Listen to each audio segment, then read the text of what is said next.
c'est la vidéo, la 3e partie sur la construction du personnage. On va reprendre à partir de la question 37, pardon. Que ressentez-vous par rapport à la mort? Le personnage, qu'est-ce qu'il ressent par rapport à la mort? Est-ce qu'il n'a pas du tout peur de la mort? Il va par exemple conduire la voiture de manière très vite parce que justement il a peut-être envie de mourir aussi, on ne sait pas. Qu'est-ce qu'il ressent? Est-ce qu'il a peur de la mort ou pas? On peut penser aussi à ses membres de sa propre famille. Est-ce qu'il y a des personnes mortes dans sa famille? C'est ce qui va aussi créer ce rapport à la mort. Si les parents sont morts, en fait, ça sera peut-être pas quelque chose d'aussi... quelque chose qui fait peur, mais... je sais qu'ils sont encore là, par exemple. S'ils sont morts, bon, bah, je me dis, j'ai envie de continuer ce lien avec eux. Donc, pour moi, la mort, en fait, c'est pas de la peur, c'est pas une fin, par exemple. 38e question. Si votre personnage était un animal, lequel serait-il? Ça, c'est très important pour préciser la démarche du personnage, la manière de se comporter, est-ce qu'il se tient droit, est-ce qu'il est fier, ou plutôt, oh non, faut pas qu'on me voit, là, ça peut être une petite souris par exemple, un chat, un félin, préciser cet animal-là, et c'est ce qui va nous permettre de donner un peu ce comportement physique et même verbal de la personne. 39e question. Comment votre personnage s'habille-t-il? Comment est sa coiffure? Est-ce qu'il est très sophistiqué? Si c'est une femme, par exemple, je ne sais pas, toujours des accessoires dans les cheveux ou pas, ou même un homme d'ailleurs. Est-ce que la personne est maquillée ou pas? Ou c'est un personnage qui ne fait pas du tout attention à ses vêtements ou pas? 40e question. Comment gérez-vous vos émotions? On pose cette question au personnage, pas à vous. Comment gérez-vous vos émotions?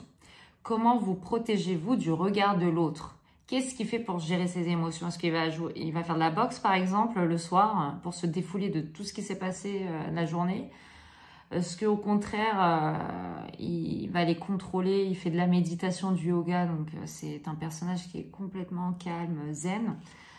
Comment vous protégez-vous du regard de l'autre? Qu'est-ce qu'il fait? Est-ce que justement il va bien s'habiller pour se dire voilà, je parais parfait, donc personne ne peut me reprocher quoi que ce soit? Ou au contraire, il va être assez violent, agressif, donc là, je me sens protégée, personne ne me fera du mal. 41e question. Quelle est l'histoire des autres personnages de la scène? S'il y en a, si c'est un monologue, s'il n'y a pas d'autres personnages, la question ne se pose pas. Si vous jouez avec un partenaire, quelle est son histoire? Si vous ne savez pas son histoire, vous pouvez vous inventer, encore une fois.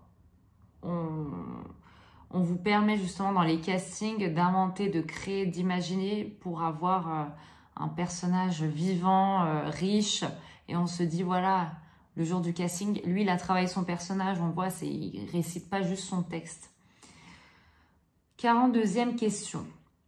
Qu'avez-vous peur que les gens découvrent de vous? On demande au personnage. Est-ce qu'il a un secret? Est-ce qu'on peut le découvrir ou pas dans la scène ou dans le scénario? Vous pouvez inventer ce secret. Qu'avez-vous peur que les gens découvrent de vous?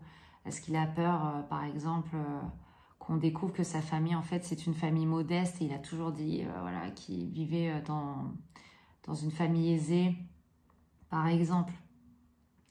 43e question. Quel est votre meilleur moyen pour obtenir ce que vous désirez? On pose la question au personnage. Quel est le meilleur moyen pour obtenir ce que vous désirez? La violence, la manipulation ou chantage affectif, par exemple? Ou pas du tout. Ça se trouve, la personne elle est juste honnête et le meilleur moyen d'obtenir ce qu'il désire, c'est de le communiquer clairement. 44e question. Faites une liste de vos films et émissions préférées. Donc, imaginez ce personnage, qu'est-ce qu'il peut aimer? Vous pouvez partir voilà, de votre vie, découvrir peut-être, voilà, si vous allez jouer un serial killer, regardez un peu les documentaires sur les serial killers. Certains ont justement regardé ce genre de documentaires pour voir comment ils peuvent effacer toutes les preuves, effacer toutes ces traces de meurtre, par exemple. Voilà. Et vous pouvez vous intéresser à ça, lire des livres qui parlent un peu de ce genre d'histoire. 45e question. Quel genre d'éducation avez-vous eu? Plutôt libre. Là, on parle par exemple de l'éducation Montessori qui est centrée sur... là, en plus, j'entends mon fils qui vient de se réveiller. Donc, l'éducation Montessori qui est centrée sur l'autonomie de l'enfant, la communication claire et précise de l'enfant, ou au contraire, une éducation assez, on va dire, paternaliste. Non, tu n'as pas le droit de communiquer. Je te dis quelque chose, tu dois te résigner à ça. 46e question. Qu'est-ce qui vous fait souffrir? Qu'est-ce qui vous fait peur? Est-ce qu'on le sait dans l'histoire? Vous pouvez l'inventer encore une fois, l'imaginer. Qu'est-ce qui me fait souffrir? Ça peut être aussi dans cette scène, vous avez déjà les indications, profitez-en. 47e question.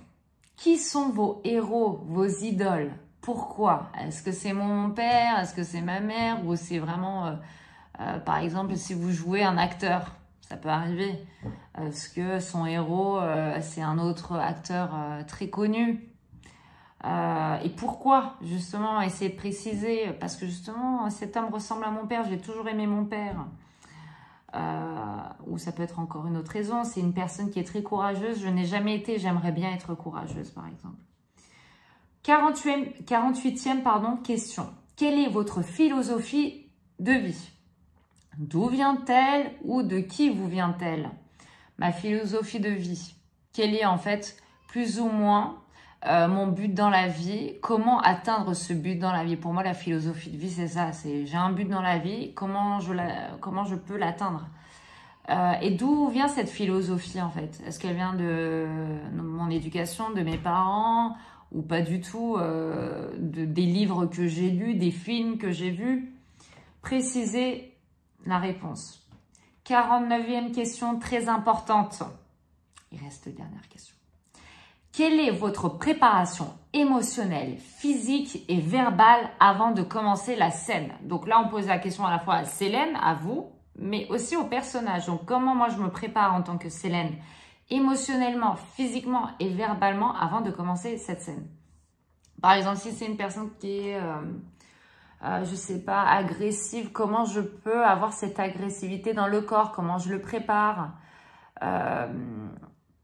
Après, moi, je conseille toujours, avant de passer à un casting, avant de préparer une scène, avant de présenter une scène, pardon, de faire un exercice de cohérence cardiaque. Là, si vous tapez sur Google ou YouTube, exercice de cohérence cardiaque, c'est un exercice qui va vous permettre de contrôler votre respiration. Si vous contrôlez votre respiration, vous contrôlez votre corps parce qu'il est oxygéné. Quand on a des moments de stress avant de passer un casting, on tremble, on transpire, on a la bouche sèche. En fait, tout ça, c'est des marques de stress. Et pour éviter tout ça, pour justement être complètement détendu, même si vous allez jouer un personnage agressif, il faut être quand même détendu pour pouvoir jouer ce personnage agressif. Il faut absolument faire cet exercice de cohérence cardiaque. Si vous avez le temps de faire de la méditation, méditer.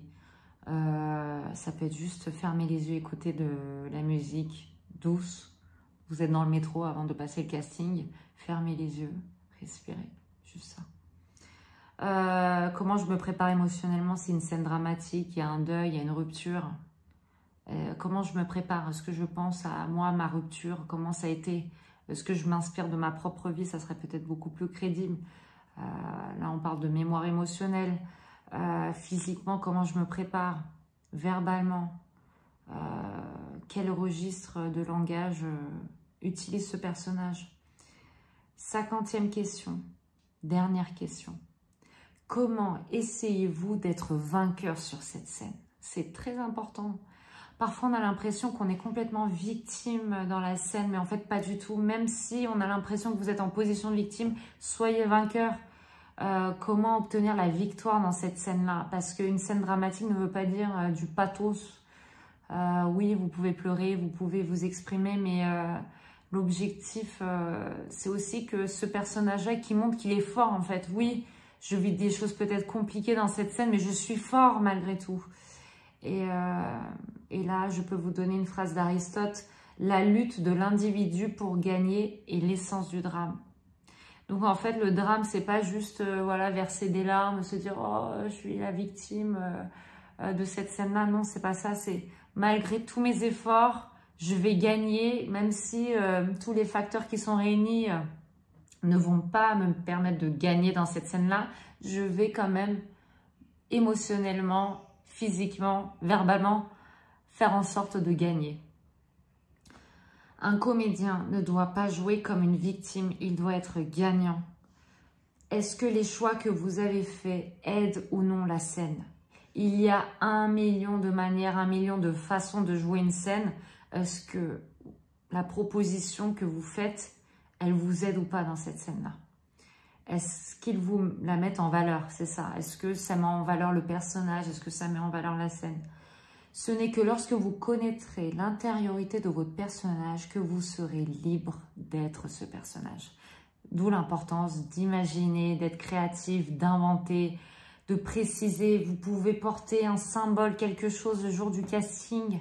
La directrice de casting ne le saura pas.